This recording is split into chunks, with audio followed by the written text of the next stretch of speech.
Pois bem, eu digo uma boa noite para todos e hoje à noite nós vamos continuar no nosso estudo sobre a soberania de Deus. E hoje à noite nós vamos olhar a soberania de Deus especificamente na oração. Nosso principal propósito tem sido exaltar o nosso Criador e humilhar a criatura. Mas quase todos hoje em dia fazem o contrário, exaltando o homem e desonrando, desagradando a Deus. Nos debates, os homens insistem sobre o lado e elemento humano, e o lado divino quase não é quase totalmente ignorado, ou pelo menos deixado como segundo plano. Isto acontece também na oração. Quanto à oração, fala-se das condições que nós devemos preencher, e tem condições.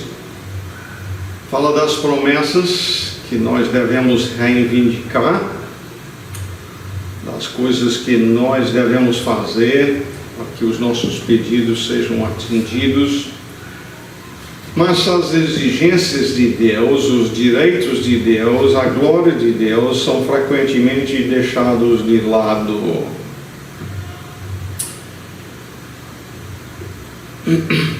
Por que Deus ordenou que orássemos? A maioria das pessoas responderia que devemos orar a fim de obter de Deus as coisas que necessitamos. E apesar de ser um dos propósitos da oração, realmente não é o motivo principal da oração. Isto só levaria em consideração a perspectiva humana. Então, vamos olhar algumas razões por que Deus nos mandou orar. Okay? Por que devemos orar em relação a Deus? Número 1, a oração foi instituída para que o próprio Deus seja honrado.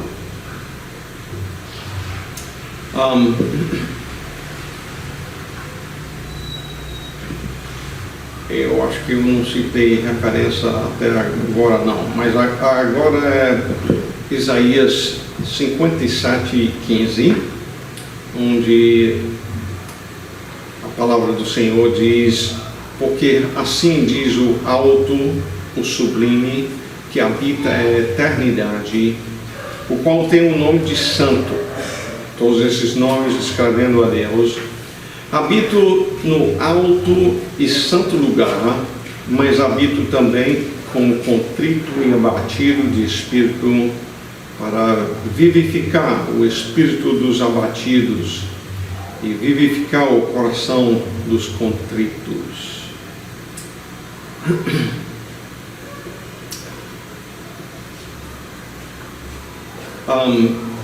Ele é, então, o alto, o sublime, que habita a eternidade. Por que orar pela salvação de pecadores, por exemplo? Jonas responde: ao Senhor pertence a salvação. Então, já que é Ele que pode salvar, nós clamamos a Ele porque honra a Ele. Em segundo lugar, Deus requer que adoremos a Ele. E a oração é um ato de adoração a Ele. É chegar diante do Deus Criador dos céus e da terra, nosso Criador, e chegar adorando Ele como Ele merece.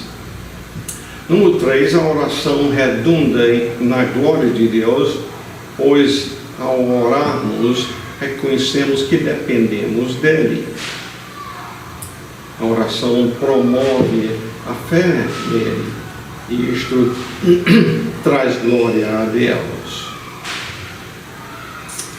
Nós então, quando oramos, nós reconhecemos quem Ele é. O fato que nós dependemos dele. E quarto, a oração foi designada por Deus a fim de ser uma bênção espiritual para nós, no meio para o nosso crescimento na graça. Nós crescemos por meio da oração.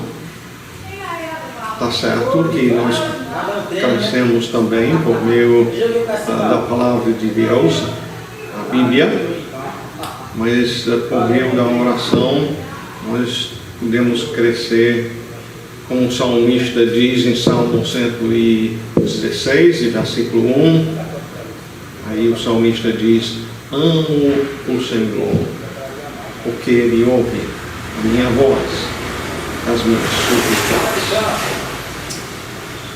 Amo ao Senhor, porque Ele ouve a minha oração. E quinto, oração foi designada por Deus a fim de que procuremos da parte dele as coisas que nós precisamos. Nós necessitamos de coisas dele. E por meio da oração nós chegamos a ele conhecendo o que precisamos. Para que ele chegasse a alguém, a Deus, para que não? Porque um homem se chega a Deus para dizer-lhe algo que ele já sabe. Quando nós oramos, nós estamos informando a Deus de algo que ele não sabe. Jesus, falando sobre a importância da oração, ele ensinou em Mateus capítulo 6, versículo 8: não vos assemelheis, pois, a eles, falando dos pagãos que ficam repetindo as suas rezas, repetindo. Jesus diz: não vos assemelheis, pois, a eles, porque Deus, o vosso Pai, sabe o de que tendes necessidade antes que o peçais. Ele é onisciente, ele sabe de todas as coisas. Então, a gente não chega diante de Deus em oração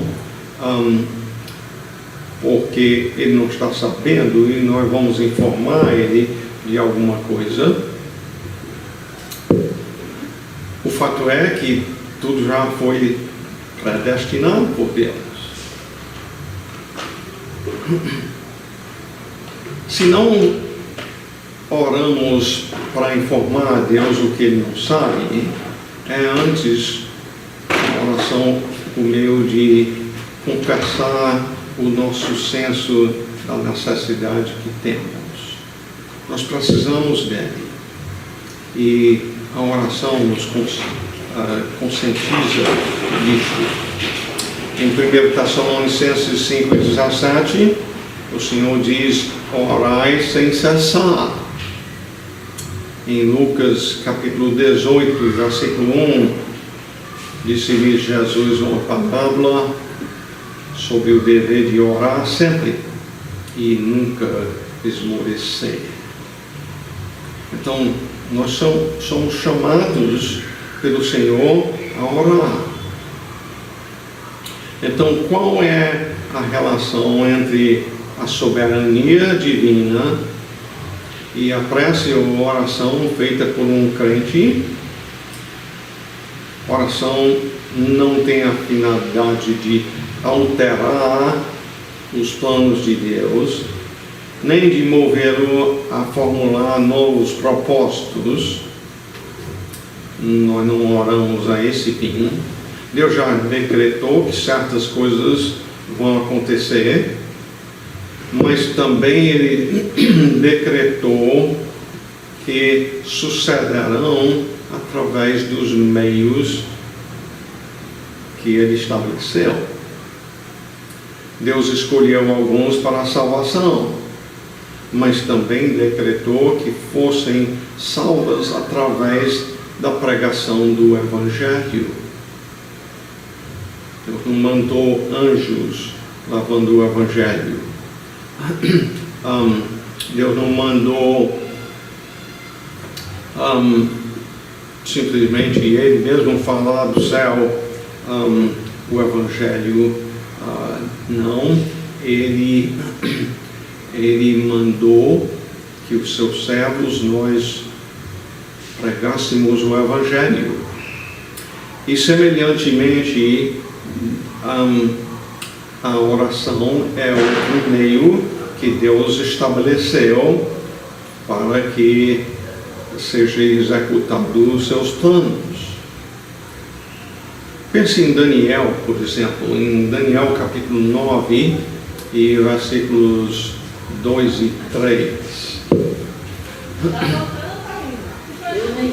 No caso, Daniel, estudando o livro de Jeremias, soube que Deus havia determinado que o cativeiro de Judá seria 70 anos.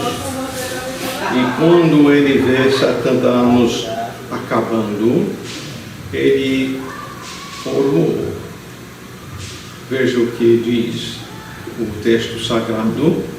No primeiro ano do seu reinado, eu, Daniel, entendi pelos livros que o número de anos de que falara o Senhor ao profeta Jeremias, que haviam de durar as assolações de Jerusalém, era 70 anos. O que foi que ele fez? Voltei o rosto ao Senhor Deus para o buscar com oração e súplicas, com jejum, pano de saco e cinza. Daniel capítulo 9, versículos 2 e 3. Então, Deus falou, Daniel orou para o cumprimento disto. Passando então para adiante um pouco mais, Cristo, por exemplo, sabia que nenhum dos seus poderia perecer. Porque, como ele falou, estando na mão dele, na mão do Pai, não tem ninguém que tire de lá. Né? Mas assim, ainda assim, ele pediu ao Pai que os guardasse. Veja as palavras de Jesus em João 17 e 11. Já não estou no mundo, mas eles, os discípulos no caso, continuam no mundo, ao passo que eu vou para junto de ti. Pai Santo, guarda-os em teu nome que me deste, para que eles sejam um, assim como nós. Quando Deus não se inclina a fazer o bem a certo povo, a vontade dele não pode ser alterada através de oração mais fervorosa. O que estamos dizendo é, mesmo que seja um homem muito temente a Deus, um homem dado à oração, não vai mudar o plano de Deus. Jeremias 15, 1 diz o seguinte: disse-me, porém, o Senhor, ainda que Moisés e Samuel se pusessem diante de mim, meu coração não se inclinaria para este povo. Lança-os de diante de mim e saiam. Então, Deus disse, está determinado, eu vou mandar os judeus para o cativeiro na Babilônia, não adianta orar. Orar então é vir a Deus, contando-lhe a minha necessidade, entregando-lhe os meus caminhos, deixando-o agir conforme melhor lhe aprouver. Em Lucas capítulo 22, versículo 42, nós encontramos Jesus orando e dizendo: Pai, se quiseres, passe de mim esse cálice. Contudo, não se faça a minha vontade, e sim a tua. Jesus orou, mas ele disse: Pai, eu quero que a tua vontade seja feita, não a minha. Eu li um pouco de um livro ético alguns anos atrás, em que o autor disse que a pessoa que ora dizendo: faça-se, Senhor, a tua vontade, que isto era uma expressão de falta de fé. E talvez algumas vezes seja, mas não é errado orar assim. Devemos orar com fé, sim, mas não é errado dizendo: faça-se a tua vontade, Senhor, que Jesus mesmo nos deu esse exemplo. Por que orar? Esse é o meio e o método que Deus ordenou para transmitir a seu povo as bênçãos de sua própria bondade. Então, sexto e final, vamos falar um pouquinho quanto à oração não respondida. Muitas vezes nós deixamos de orar justamente por causa de oração não respondida. Mas veja, por exemplo, em João capítulo 11, versículo 3, Maria e Marta mandam dizer para Jesus: Lázaro, o teu amigo, está bem doente. E o que foi que ele fez? Ele demorou mais 2 dias lá ainda.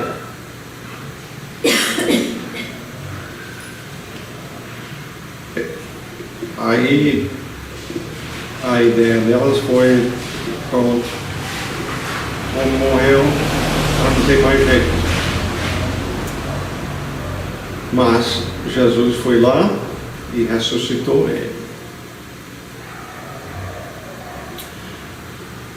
Em 2 Coríntios capítulo 12, Paulo relata que 3 vezes ele pediu ao Senhor que fosse removido um espinho na carne, que a gente não sabe exatamente o que foi, mas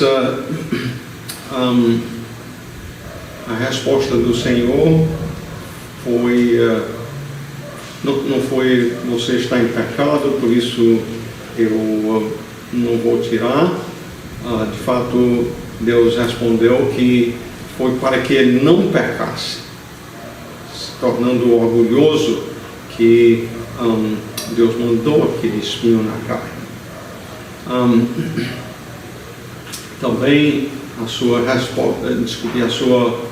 oração não foi respondida positivamente por falta de fé da parte dele. Deus não disse isso. No caso, o Senhor disse: a minha graça te basta.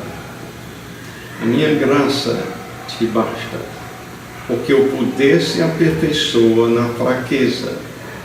De boa vontade, pois, mais me gloriarei nas fraquezas, para que sobre mim repouse o poder de Cristo.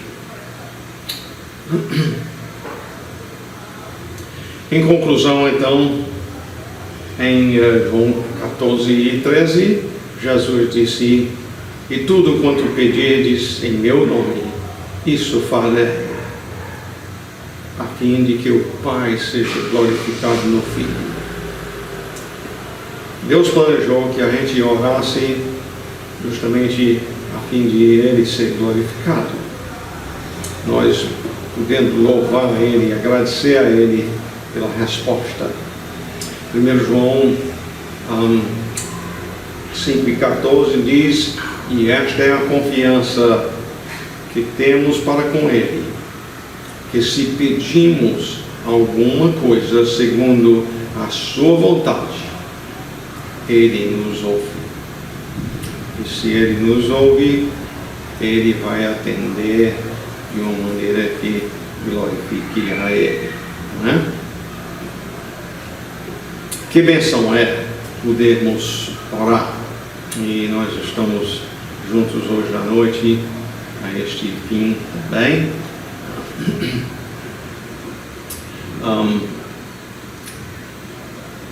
Deus é glorificado. É um dos meios que Deus usa para que os seus decretos sejam cumpridos. Vamos então concluir com a oração. Senhor, a verdade é que a Tua palavra ensina algumas coisas que competem a nós quanto à oração.